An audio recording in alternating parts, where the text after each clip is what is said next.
Hello all, welcome back to another video and welcome to Sammy G's World of Cinema. Today on the channel I'm going to be doing something a little bit different, and it's a bit of a different video for me.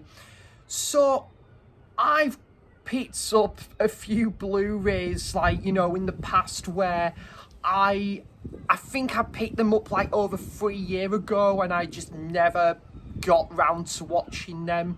Do you know what I need to do is I need to compile a list of these Blu-Rays that I've had in my collection for a long time, or up until the Blu-Rays I've picked up recently, of what I need to watch. I'll just add them to the watch list. Could do it that way, really. I'm curious if anyone's got Blu-Rays they've bought a while back, for myself, guys, I've picked up a few Blu-Rays 3 years ago and I just haven't got round to watching them.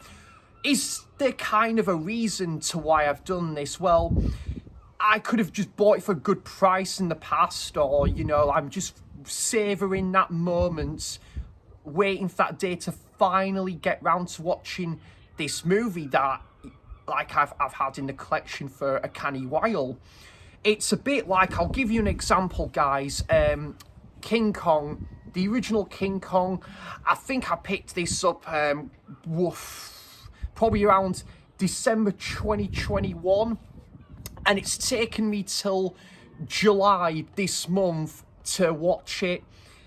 And I think what kind of transpired for me to finally watch this was after obviously going back to when I went to New York earlier in the year, and I was seeing all these lovely vintage frames, and this amount of love this film got, and rightly so, in the Empire State building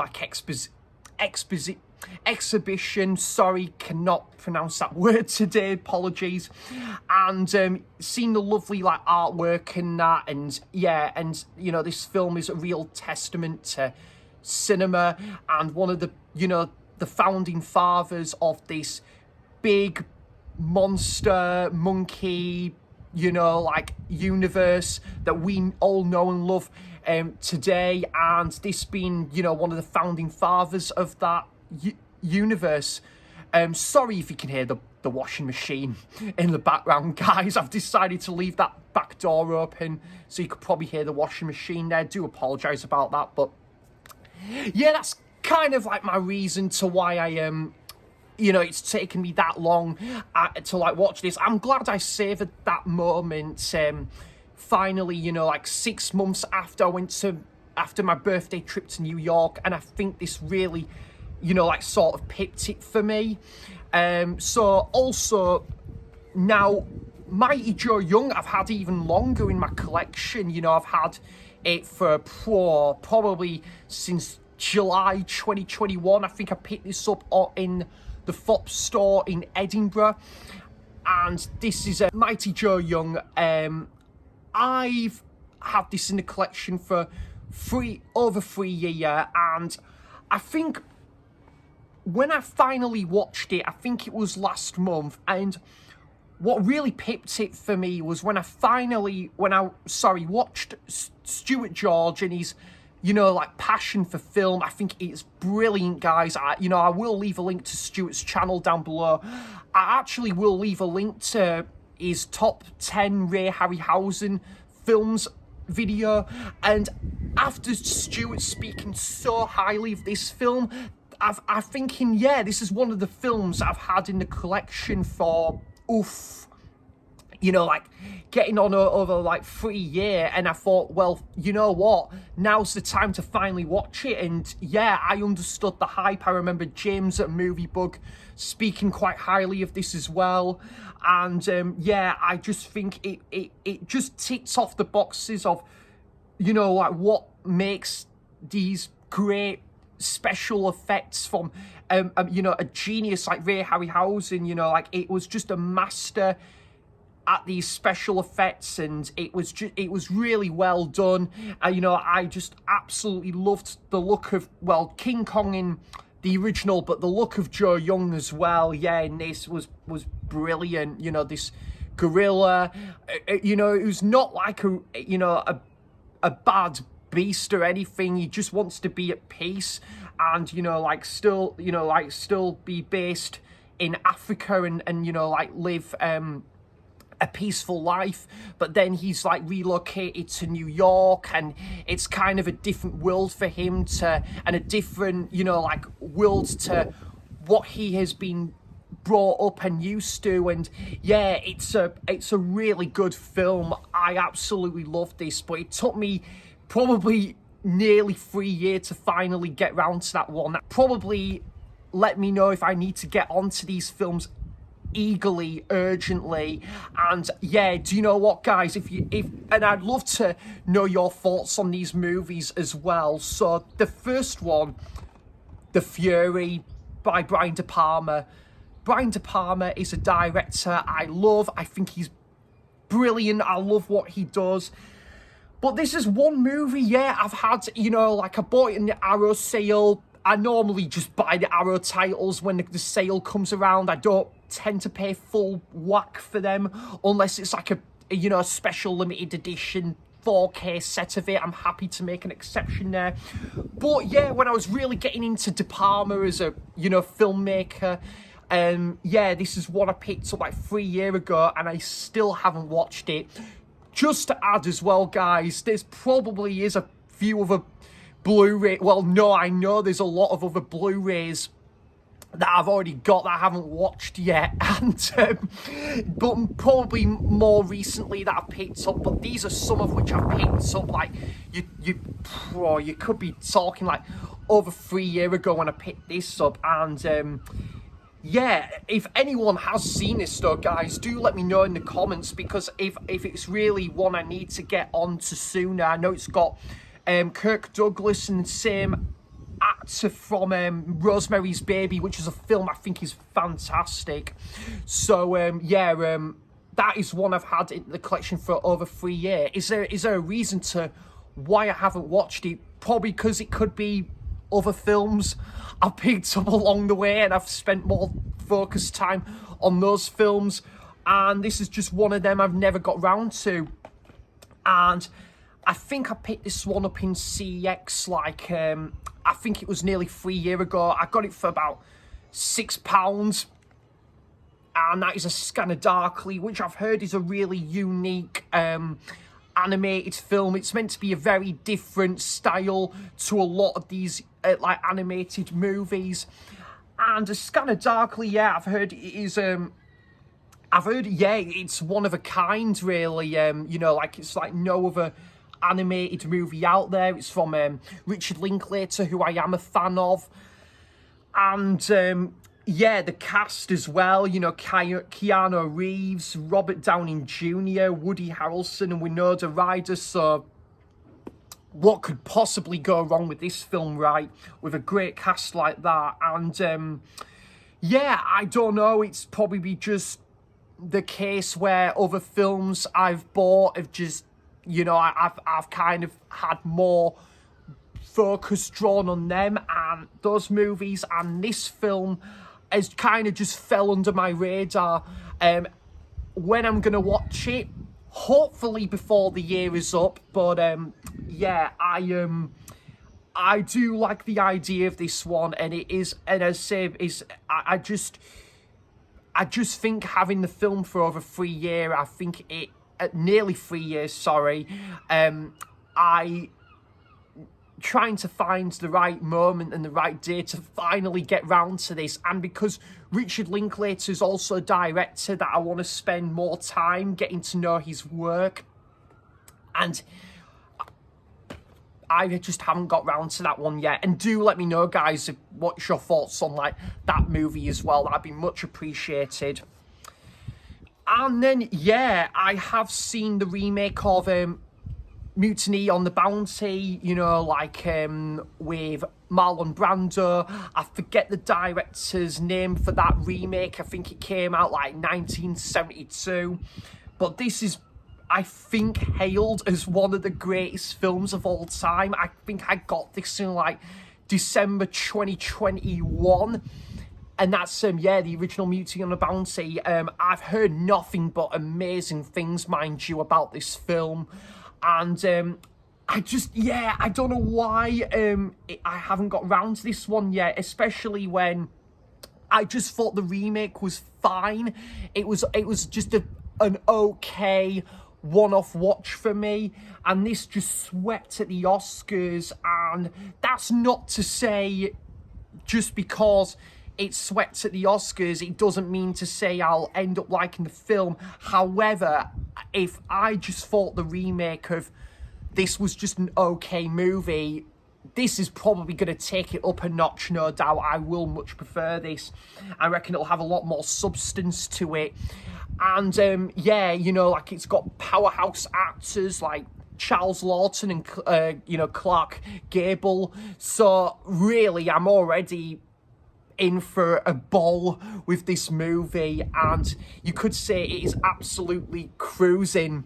See what I did there? As I say, I think, and I said the runtime is not as sprawling as I originally thought. It clocks in at 133 minutes, so that is 2 hours in, you know, 13 minutes. I'm pretty sure the remake did actually go on a bit like longer, to be honest, but this is just probably just perfect for this movie, and it's real time capsule, you know, of, like, you know, some of these big movies that came out in like the 1930s. This is 1935 as well, guys, so this is already getting on like 90 years. So I'm really excited to check this one out finally, and just waiting for that right moment to finally sit down and watch it. It could be a great like Sunday afternoon viewing. So yeah, but why I haven't got round to it yet, I just don't know. It's I'm kind of sounding like a broken record here, but I just am finding that right moment to finally watch this. Like with other few movies I've had excuse me, in the collection for getting on over 3 years or nearly 3 years, this is just one of those I need to check out. But also this sprawling epic, Gone with the Wind. Whew, 233 minutes. So that explains why I haven't got round to this movie just as yet, guys. And yeah, also starring, pardon me, Clark Gable, Vivian Leigh, who was absolutely tremendous in A Streetcar Named Desire, directed by Victor Fleming as well. I bought this like getting on 3 years ago, and again, it's just one of these sprawling epics that's just been sat on the shelf for so long, and I just haven't got to it yet. Again, I don't know why it's the case that do I want to watch it? Is it just this moment that I'm just waiting to finally sit down and watch it, wait for that perfect timing, maybe watch it with someone, with a fellow friends that absolutely loves this film, and they're watching me watching it for the first time, and my reaction to this movie. It could be that, or you never know, this could eventually get like a special cinema screening, and maybe I'm just waiting to pick my first time watch of this at the cinema, and then I can put the cinema ticket in like the Blu-ray case. It could be that. There was a good example as well, guys, with Clockwork Orange. You know, I picked it up on the premium collection.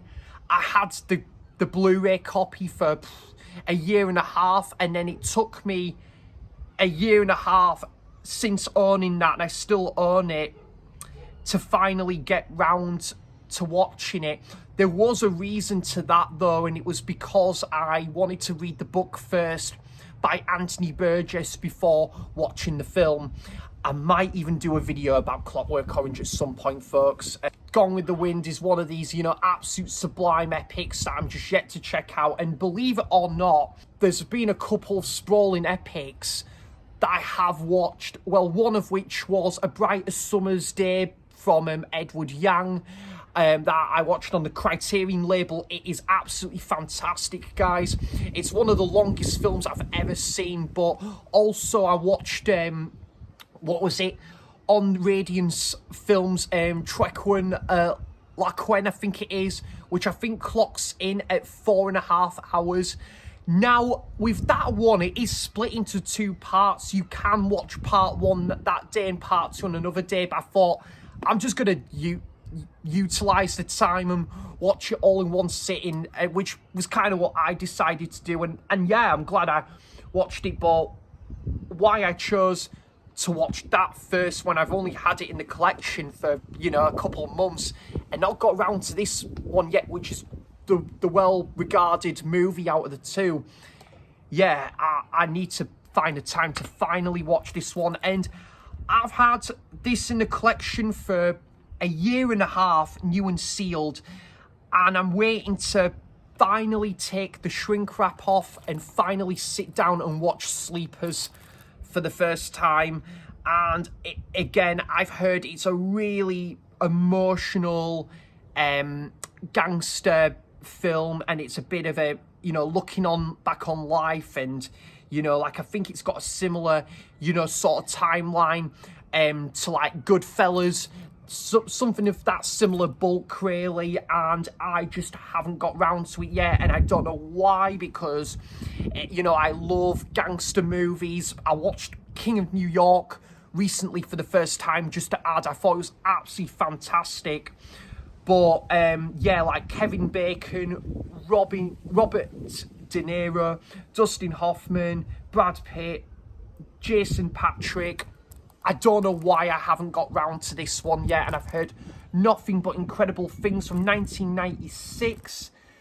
And it's not too hefty of a runtime. It's 2 hours and 27 minutes. Well, I think that's credits added, but again, there's probably a couple of movies where I just think, you know what, I've just kept it like new and sealed, and I've just had it for the longest time, and I'm just waiting for that moment to finally watch that movie. I've got a couple of films like that where I've kept it in a shrink wrap for a long time, and this being one of them. So it is that moment where I'm going to finally watch this, take the shrink wrap off, and then hopefully this one will live up to the hype, which I'm very trustworthy of. It will live up to the hype. But so guys, like a few movies I've had in my collection for a certain period of time, and to why I haven't watched it, it's, you know, like there's sometimes as well, there's just no excuse to why I haven't finally got round to a couple of those movies yet. And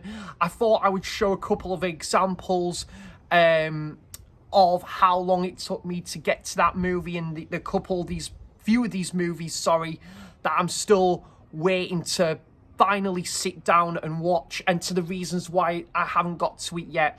But I would be very interested to know, is there any movies you've got that you've had in the collection for a while? You know, like, I mean, I'm guilty of a couple of films that I've had for over 3 years, guys, and I still haven't got round to watching the movie.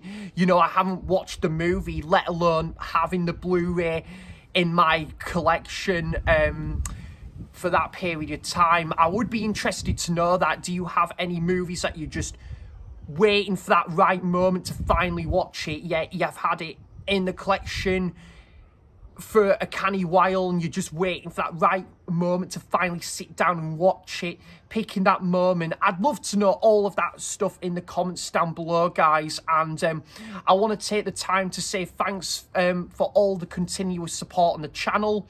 I really do appreciate it. And yeah, really happy that the summer in the UK is been really good so far. So thanks for watching, cheers for stopping by, and until next time, I'll see you for the next video. Bye bye.